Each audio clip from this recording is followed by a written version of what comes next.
देश को मां मानने वाला एक सरकार नहीं होगा तो हर शहर में ऐसा आफ्ताब का पैदा होगा, हम हमारा समाज को रक्षा नहीं कर पाऊंगा। अस्सलामुअलैकुम सामीन, 24 रबीउल सानी की तारीख शुरू हो चुकी है, 19 नवंबर है।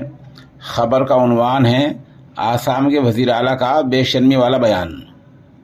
आसाम के वज़ीर आला हिमंत बिस्वा शर्मा ने आज बाल के दिन यानी शनिचर के दिन गुजरात में एक इंतखाबी रैली में कहा, अगर देश में कोई मजबूत नेता नहीं होगा तो हम अपने समाज की हिफाजत नहीं कर पाएंगे। उन्होंने कहा, मोदी को जिताओ वरना हर घर में आफ्ताब पैदा होगा।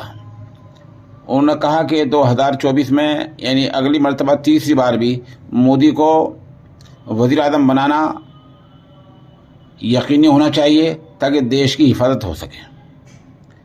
वज़ीर आला आसाम ने यह बयान आज गुजरात के इंतखाबी इजलास में दिया है। जाहिर सी बात है, इस बयान से एक समाज को पोलराइज करना है, एक समाज को सियासत से मगलूब करना है, दूसरे समाज को हावी करना है। सवाल यह है कि ये लोग इस तरह की ज़ुबान बोलकर हिंदुस्तान को किस सिमत में ले जा रहे हैं। इनके खिलाफ इलेक्शन कमीशन कोई कार्रवाई नहीं करता है, बात आई गई हो जाती है।